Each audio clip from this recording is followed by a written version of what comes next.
Hello, my name is Mel and I have things to say.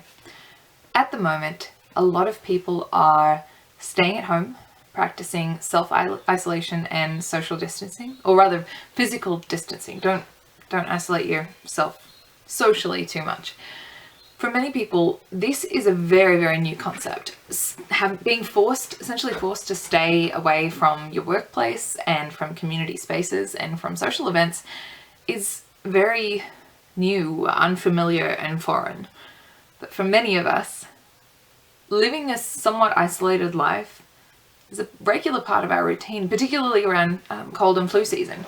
For those of us who are immunocompromised, such as myself, the regular garden variety bugs and infections that wander around every year are enough of a threat to our health and well-being to make us essentially self-isolate and practice social distancing before we even knew that that's what those terms were. We've been doing them for ages. She doesn't believe in social distancing. This is Maggie, by the way. She's a sook. So a lot of us live this life where we have to shut ourselves away. We have to miss out on things. We have to avoid going out. We have to avoid other people. This is a regular part of our routine, a familiar ritual. So, while many people are feeling overwhelmed and confused as to how to keep steady and sane while foregoing all the usual avenues that you use to engage with life, I am a well-experienced expert. Well, perhaps not an expert in staying sane, but I am an expert in trying. I do have some tips on how to kind of hold it together while you're stuck at home. And for context, I don't have a job. I've never had a job. I've always been too unwell. I was a student at high school, like primary school, high school, and then university, and I couldn't have a job at the same time as studying at any of those because I was too unwell, and then I went on to the disability pension when I was 21. So I've never had the experience of years and years of working and then suddenly being told to stay home. But for me, I did go from studying full-time to being too sick and having to stay home. So I have had to learn to live a life of isolation and to live a life where you don't have those external structures that give your life context. So that's where I'm coming from. I can't give a lot of advice on how to deal with like the work side of things. All I can do is talk you through how I have learned to deal with just having no structure. No structure. So let's get into it. Firstly, try to keep a healthy sleep schedule and continue getting up and going to bed at the normal time. It might be tempting now that you don't have to be at the office at a certain time. It might be tempting to stay up late and sleep in and do all of that, but it will really put you out of whack if you mess with your sleep schedule too much. And a healthy sleep schedule is absolutely vital to your mental health. So really, really work on that. Don't let that slip just because you don't have to be somewhere in the morning. Really, really keep an eye on that. If you're working from home, try to respect your work hours. Try to stick to those. If you usually work from 9 till 5 and now you're working at home, don't start work before 9 and don't work after 5. And if you usually have a lunch break, don't work during your lunch break. Really break up your day so that you can keep the structure that you're usually used to, and so that you don't start kind of spilling out and leaking your work life into your home life or your home life into your work life. And try your best to kind of section out your house, have the place where you work and have that to be a different place as where you eat and where you relax and where you sleep. Try your best to build structure in your own home. If you are no longer working from home or anything, try to establish a new routine. Figure out what you want to do every day and try to make a schedule around that. I try really hard to do this. I've been trying to do it for 8 years, and it is really hard to keep a schedule when you don't really have an external force keeping that in place. But it is really, really important if you're going to do some cooking and some cleaning and some craft and some reading and all of that, try to section that up so that you're not getting lost in one thing and spending no time doing anything else. It's really easy to fall into the trap of just doing one activity just constantly, and then you kind of lose your hold on time and space and reality. So try to get a schedule going so that you can be looking forward to the next thing. So you go, well, I'm going to finish this activity or this task at this time, then I'm going to move on, because then that stops your day from just kind of bleeding into every other day. Respect your weekends. This used to be very hard for me because weekends didn't look anything different to my usual weekday.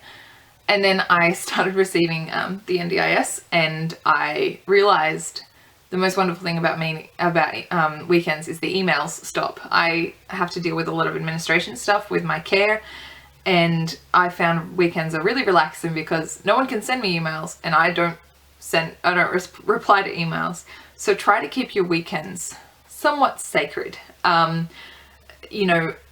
Dedicate them to actually relaxing. Even if you've had like times of relaxation during the week, try to really respect that and set that aside. Make a daily to-do list, whether that's work tasks or household chores or recreational activities. Try to, end each day writing your to-do list for the next day.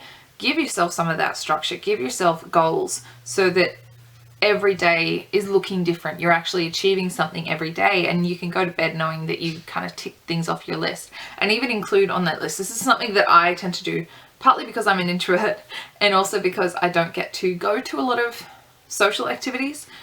Include on your to-do list the friends you want to email or the relatives you want to phone. Include that, because if you're not going to, and I'm hoping you're not going to any social events or doing that sort of thing, it's easy to lose track of your relationships. It's easy to lose track of who you've spoken to, who you're keeping up with. So make that conscious effort to include that in your to-do list to make sure you're pushing yourself to maintain those relationships. Maintain your usual standards of grooming and personal care. If you usually trim or shave your beard, keep trimming or shaving your beard. If you usually shave your legs, keep shaving your legs. If you usually wax your eyebrows, keep waxing your eyebrows. Try to keep that up. It can be tempting to just let all of that go because, no one's going to see me and all of that stuff. But I think you'll find that a lot of those things we do for ourselves. Sure, other people might not see you, but you will see you. You will look into the mirror and see you every day. And if all of those things are the things you usually do to help make you feel like you, to help make you feel put together and confident and ready to face the world, keep doing that, because you will notice, you will feel the difference if you don't do that. For me, I only go out once or twice a week, but on those days I wear makeup. And I love it. It makes me, I call it my war paint. It makes me feel like I'm ready to take on anything. And it's also sort of a ritual for me to go, okay, like this is me spending some time on self-care and self-love. So now that I'm not going anywhere, I'm still making sure that maybe once or twice a week, I'm going to put on makeup, possibly for, for YouTube videos, or if I do videos on my, with my church, I'll put on something, I'll put on my face, and that helps me feel like me.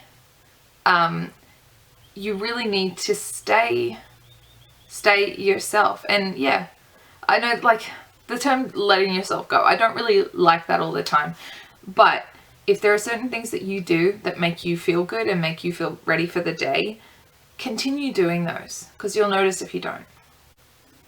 Get dressed every day. This is something I learned early.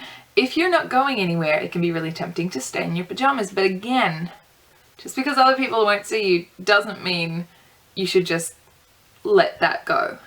It is still like you're doing it for yourself. I find that if I stay in my pajamas, which I have every right to do, because like you can stay in your pajamas when you're homesick, and I'm always homesick.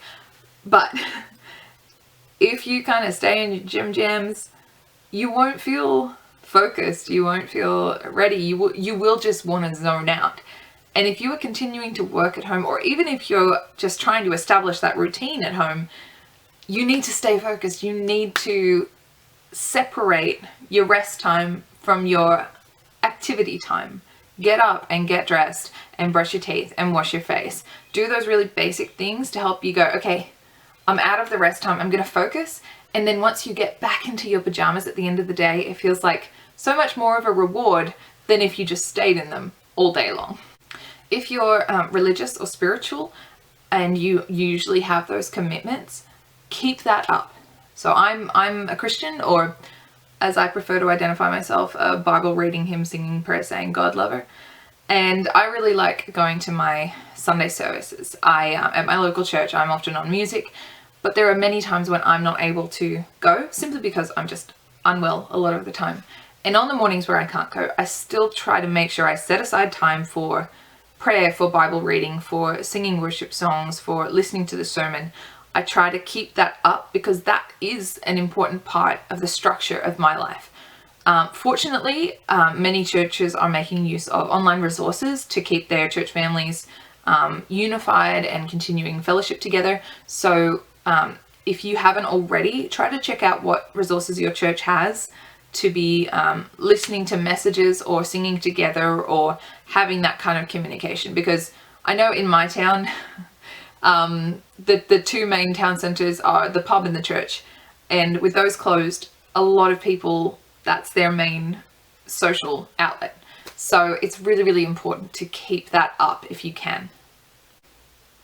And above all, try to find things that help you stay motivated and focused. Whether you're working or whether you're not, try to find things that help you want to meet your goals. Give yourself some structure. It can be very easy to start feeling like life is just sort of meaningless and all of that when you have the options of working and socializing taken away from you. And I have gone through that many times in the past 8 years. So it is vital to find things to hold yourself together, to find structure, to find steadiness. It could, and in the current situation, find things that help you feel strong and powerful. Find things that help you feel like you could conquer the world, that you can take things on. Maybe it's a good quote that you can find to tell yourself every day. It could be a great song that you can play and sing like an anthem.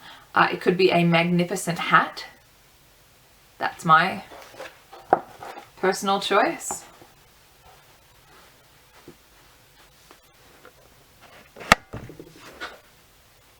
Makes me feel strong and powerful, like I can conquer the world, and that's what we need right now. So if you have a great quote or a great song or a great hat that uplifts you and encourages you, get on that. Get it out, wear it proud, sing it loud, and we'll get through this. So yeah, that's all from me. That's my tips on how to live a life of self-isolation without going too mad. I've gone mostly mad, but I haven't gone all the way, so I feel like I've got a little bit of leeway to still give advice. Stay safe. Stay wise. Folks like me, immunocompromised, we are counting on everybody else doing the right thing, so that we're all looked after. So yeah, stay positive. Focus on what you can do, not on what you can't do. And I will be around again in the next video. I might just keep wearing this hat in every video because it really does make me feel good. It really does. All right. Yeah, stay safe and bless.